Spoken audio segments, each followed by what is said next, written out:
आज भी यह एक ज्वलंत प्रश्न है कि जलियांवाला बाग में कितने भारतीय शहीद हुए थे। आइए इसका विश्लेषण करते हैं और घटनाक्रम के आधार पर इसकी तह तक जाने का प्रयास करते हैं। 1917 में गृह सचिव मांगटेग्यू ने हाउस ऑफ कॉमन्स में ऐतिहासिक घोषणा की कि ब्रिटिश शासन की नीति है कि भारत के प्रशासन में भारतीय जनता को भागीदार बनाया जाए और स्वशासन के लिए विभिन्न संस्थाओं का क्रमिक विकास किया जाए, जिससे भारत में ब्रिटिश साम्राज्य से जुड़ी कोई उत्तरदायी सरकार स्थापित की जा सके। स्वशासन की स्थापना तभी होगी जब उचित समय आएगा और इसका फैसला अंग्रेजी हुकूमत करेगी। इसके दो अर्थ निकले कि स्वराज की मांग को अब देशद्रोह नहीं कहा जा सकता। दूसरे, ब्रिटिश सरकार निकट भविष्य में भारतीयों के हाथों में सत्ता नहीं सौंपने जा रही है। प्रथम विश्व युद्ध के समाप्त होने पर फिर से भारतीय जनता की स्वशासन की मांग और उग्र संघर्ष को ध्यान में रखते हुए सिडनी आर्थर रॉलेट की अध्यक्षता में रॉलेट कमेटी ने एक काला कानून बनाया, जिसे इतिहास में anarchical and revolutionary crimes act 1919 के नाम से जाना जाता है। यह act defence of India regulations act 1915 का विस्तार था। इसे 10 मार्च 1919 को इंपीरियल लेजिस्लेटिव काउंसिल द्वारा पास कर दिया गया। इसके तहत किसी भी व्यक्ति को ब्रिटिश शासन के विरुद्ध षड्यंत्र एवं उग्रवाद के शक में गिरफ्तार किया जा सकता था और 2 साल तक न तो जमानत हो सकती थी और न ही मुकदमे में सुनवाई। इसका उद्देश्य भारतीयों को राजनीतिक गतिविधियों में शामिल होने से रोकना था।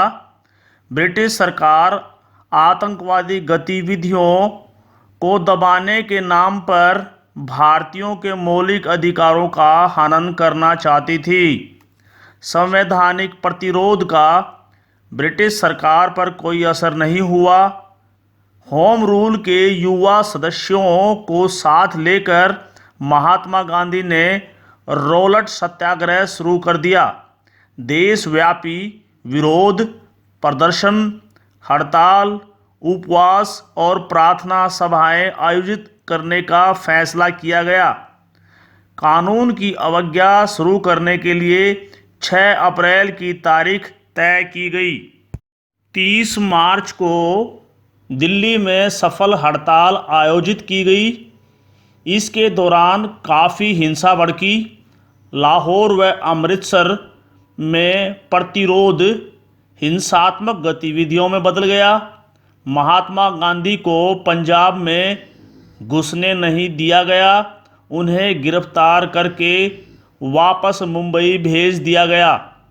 10 अप्रैल 1919 को डॉक्टर सत्यपाल और सैफुद्दीन किचलू की गिरफ्तारी के विरोध में पोस्ट ऑफिस पर हमले हुए और टेलीग्राफ के तार काट दिए गए। इन दोनों नेताओं को धर्मशाला भेज दिया गया। पंजाब में प्रशासन व्यवस्था बनाए रखने के लिए सेना को बुलाया गया। पंजाब में जनसभाएं आयोजित करने पर प्रतिबंध लगा दिया गया। 13 अप्रैल 1919 को बैसाखी के दिन जलियांवाला बाग अमृतसर में एक शांतिपूर्ण सभा का आयोजन किया जा रहा था। आसपास के गांव के लोग जो अमृतसर में मेला देखने आए थे, सभा की खबर सुनकर जलियांवाला बाग में जा पहुँचे। सभा के दौरान कर्नल रेजिनाल्ड एडवर्ड डायर, जो अस्थायी ब्रिगेडियर जनरल था, 90 ब्रिटिश सैनिकों को साथ लेकर वहां पहुंचा। नेताओं ने वहां मौजूद लोगों से शांत बैठे रहने के लिए कहा। एकमात्र रास्ते को कवर करते हुए बिना कोई चेतावनी दिए निहत्थे लोगों पर लगभग 10 मिनट तक कुल 1650 राउंड गोलियां चलाई गई। भागने का कोई रास्ता नहीं होने के कारण लोगों ने कुएं में कूदना शुरू कर दिया। इस कुएं से 120 लाशें निकाली गई। घायल लोगों ने तड़फ तड़फ कर वहीं दम तोड़ दिया। ब्रिटिश सरकारी रिकॉर्ड में 379 लोगों की मौत का आंकड़ा दर्ज किया गया और 200 लोगों के घायल होने की बात स्वीकार की गई। अमृतसर के डिप्टी कमिश्नर कार्यालय में 484 शहीदों की सूची है, जबकि जलियांवाला बाग में कुल 388 शहीदों की सूची है। मरने वालों में 41 नाबालिग लड़के और एक 6 सप्ताह का बच्चा भी था। पंडित मदन मोहन मालवीय के अनुसार कम से कम 1300 लोग मारे गए। स्वामी श्रद्धानंद के अनुसार मरने वालों की संख्या 1500 से अधिक थी, जबकि अमृतसर के तत्कालीन सिविल सर्जन डॉक्टर स्मिथ के अनुसार मरने वालों की संख्या 1500 से अधिक थी। इस हत्याकांड से सारा देश स्तब्ध रह गया। पंजाब में मार्शल लॉ लागू कर दिया गया। इस हत्याकांड के बाद भी सरकार का दमन चक्र चलता रहा। माहौल को भांपते हुए महात्मा गांधी ने 18 अप्रैल 1919 को आंदोलन वापस ले लिया और इस हत्याकांड को हिमालयन ब्लंडर बताया। गांधी जी ने घोषणा की कि ब्रिटिश सरकार भारत में शासन करने का नैतिक अधिकार खो चुकी है। 30 मई 1919 को रविंद्रनाथ टैगोर ने नाइटहुड उपाधि को त्यागने की घोषणा कर दी। कांग्रेस ने इस हत्याकांड व पंजाब उपद्रव की जांच के लिए एक कमेटी का गठन किया।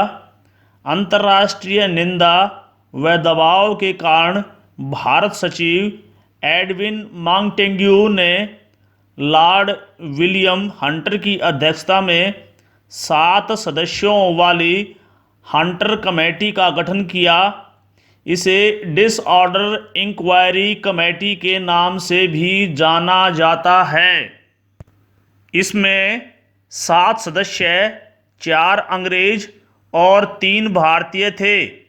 इनमें WF राइस अतिरिक्त अपर सचिव, गृह मंत्रालय विभाग, भारत सरकार, जस्टिस GC रैंकिन, कलकत्ता उच्च न्यायालय के जज, मेजर जनरल जॉर्ज बैरो, पेशावर डिवीज़न के कमांडेंट अंग्रेज और चिमनलाल सेतलवाड़, पंडित जगत नारायण व सुल्तान अहमद खान भारतीय थे। इस कमेटी का सचिव HG स्टोक्स सचिव मद्रास सरकार को बनाया गया। कमेटी के सामने जनरल डायर ने बताया कि जलियांवाला बाग की सभा ने कानून की अवहेलना की और वो ब्रिटिश भारत सरकार के विरुद्ध कोई बड़ी साजिश रच रहे थे। कमीशन के सामने यह भी स्वीकार किया कि गोली चलाकर मारने का निर्णय पहले ही कर चुका था और वह 2 तोप भी अपने साथ लाया था जो सकरे रास्ते से बाग के अंदर नहीं लाई जा सकी। घटना के बाद वापस मुख्यालय पहुंचकर अपने वरिष्ठ अधिकारियों को टेलीग्राम भी किया था कि उन पर भारतीयों की भीड़ ने हमला किया, जिससे बचने के लिए उनको गोलियां चलानी पड़ी। पंजाब के lieutenant governor Michael Francis O Dyer ने टेलीग्राम का जवाब दिया कि तुमने सही कदम उठाया है, मैं तुम्हारे निर्णय को अनुमोदित करता हूँ। इससे पहले कि ब्रिटिश कमेटी अपनी रिपोर्ट सार्वजनिक करती, कांग्रेस ने अपना विचार प्रस्तुत किया कि जनरल डायर द्वारा अमानवीय कृत्य को अंजाम दिया गया है और पंजाब में मार्शल लॉ को न्याय संगत नहीं ठहराया जा सकता। भारतीयों को ब्रिटिश सरकार से न्याय की कोई उम्मीद नहीं थी, हुआ भी वही। इस रिपोर्ट में जनरल डायर के निर्णयों को दोषी ठहराया गया। मार्शल लॉ को लागू करना जायज़ ठहराया गया। सत्याग्रह का जो तरीका महात्मा गांधी ने अपनाया था उसकी भी आलोचना की गई और महात्मा गांधी को भी आंशिक रूप से लॉ एंड ऑर्डर बिगाड़ने के लिए जिम्मेदार ठहराया गया। हंटर कमेटी की रिपोर्ट ब्रिटिश हितों को ध्यान में रखते हुए तैयार की गई थी। उधर ब्रिटिश संसद के हाउस ऑफ लॉर्ड्स में जनरल डायर के कारनामे को उचित कार्यवाही मानते हुए प्रस्ताव पारित किया गया और मॉर्निंग पोस्ट ने डायर के लिए 30,000 पाउंड का कोष इकट्ठा किया। रिपोर्ट के आधार पर 1920 में जनरल रेजिनाल्ड डायर को डिमोशन करके कर्नल बना दिया गया और अक्रिय सूची में रख दिया गया। उसे भारत में पोस्ट न देने का निर्णय लिया गया। उसे स्वास्थ्य कारणों का हवाला देते हुए वापस इंग्लैंड भेज दिया गया। विश्वव्यापी निंदा के दबाव के बाद हाउस ऑफ कॉमन व ब्रिटिश सरकार ने इसके लिए निंदा प्रस्ताव पारित किया और 1920 में जनरल डायर को इस्तीफा देना पड़ा। ये सारी कारगुजारियाँ अंग्रेजी सरकार का पर्दाफाश करने के लिए काफ़ी थी। निराश होकर महात्मा गांधी ने केसरे हिंद गोल्ड मेडल वापस कर दिया, जो उसे बोअर युद्ध के दौरान दक्षिणी अफ्रीका में सराहनीय कार्यों के लिए मिला था। जलियांवाला बाग हत्याकांड को अंजाम देने वाला रेजिनाल्ड एडवर्ड हेनरी डायर 1927 में पक्षाघात, सेरिब्रल हेमरेज व अन्य कई बीमारियों से ग्रसित होकर मरा, जबकि सरदार उधम सिंह ने जलियांवाला बाग हत्याकांड के समय पंजाब के lieutenant governor Michael Francis O Dyer को कैक्सटन हॉल लंदन में 1940 में गोली से मारा, क्योंकि वह भी समान रूप से जिम्मेदार था। उसने न केवल जनरल डायर के फैसले को सही ठहराया था, बल्कि हंटर कमेटी के दौरान भी उसके समर्थन में खड़ा रहा। कुछ इतिहासकारों का मानना है कि यह हत्याकांड lieutenant governor Michael O'Dwyer व अन्य कई ब्रिटिश अधिकारियों का एक सुनियोजित षड्यंत्र था, जो पंजाब पर नियंत्रण बनाए रखने के लिए पंजाबियों को डराने के उद्देश्य से किया गया था। इस घटना के कारण भारतीयों में राष्ट्रवादी भावना की वृद्धि हुई और ब्रिटिश शासन के अंत की शुरुआत हुई। कुछ विद्वान इस घटना को ब्रिटिश साम्राज्य के ताबूत की अंतिम कील भी मानते हैं। आइए अब मौत के आंकड़ों पर गौर करें। अमृतसर में सेवा समिति ने घर घर जाकर जांच के बाद 500 शहीद होने का दावा किया था। इतिहासकार व लेखक किम वागनर ने जलियांवाला बाग में 500 से 600 भारतीयों के शहीद होने का दावा किया था और इसके 3 गुना लोगों के घायल होने की बात कही थी। खालसा कॉलेज के प्रिंसिपल गेराल्ड वाथन ने जांच के उपरांत 18 अप्रैल 1919 को एक पत्र लिखा कि जलियांवाला बाग में घटनास्थल पर 20,000 व्यक्ति उपस्थित थे और लगभग 1,042 व्यक्ति मारे गए। लेफ्टिनेंट गवर्नर के सचिव जे.पी. थॉम्पसन ने 20 अप्रैल 1919 को जलियांवाला बाग का दौरा करके लगभग 800 लोगों के मरने की बात कही थी। कांग्रेस की जांच समिति ने अपनी रिपोर्ट में दावा किया कि कम से कम 1,000 भारतीय शहीद हुए और 1,500 व्यक्ति घायल हुए। 8 जुलाई 1920 को विंस्टन चर्चिल ने ब्रिटिश पार्लियामेंट को रिपोर्ट सौंपते हुए बताया था कि लगभग 400 व्यक्तियों की हत्या हुई और लगभग 3 से 4 गुना व्यक्ति घायल हुए। अमृतसर के पार्टीशन म्यूजियम की टीम ने जांच में पाया कि कम से कम 547 भारतीय शहीद हुए थे। पंडित मदन मोहन मालवीय के अनुसार लगभग 1,300 भारतीय शहीद हुए थे।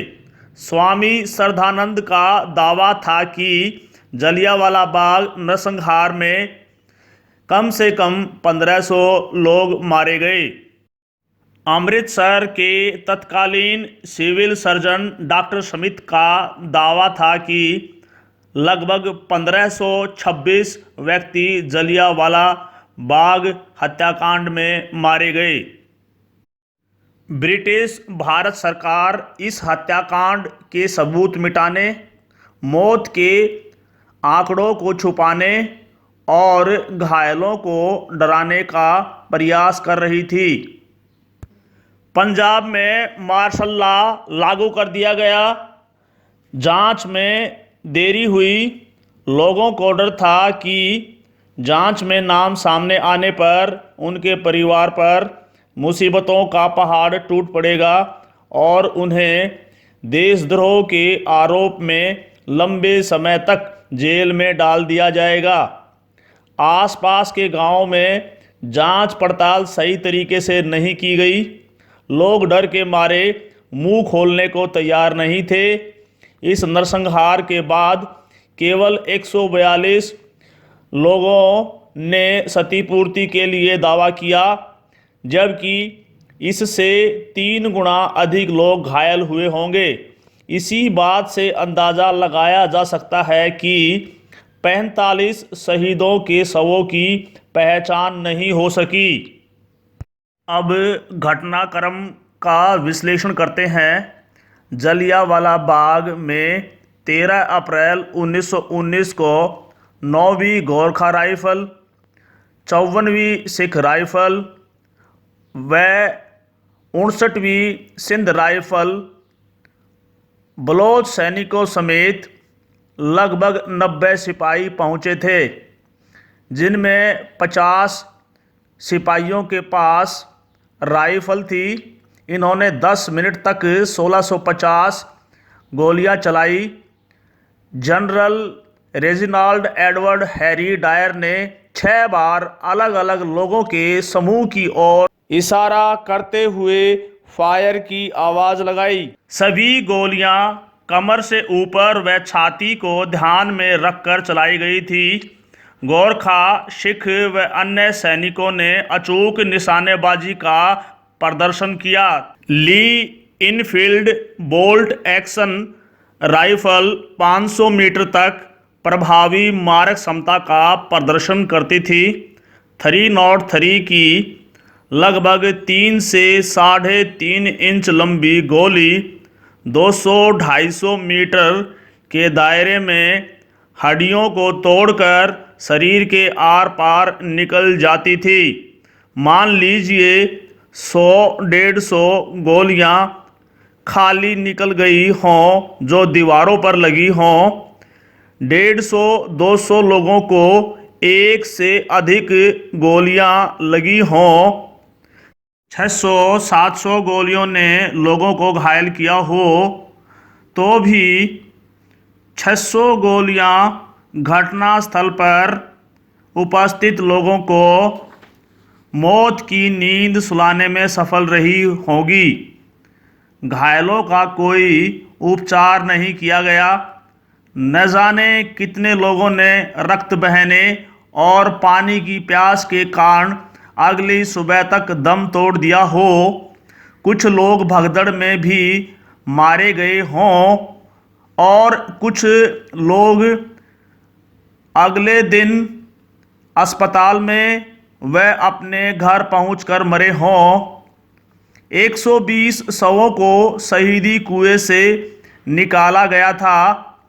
निश्चित तौर पर कहा जा सकता है कि कम से कम 800 भारतीय इस नरसंहार में शहीद हुए थे।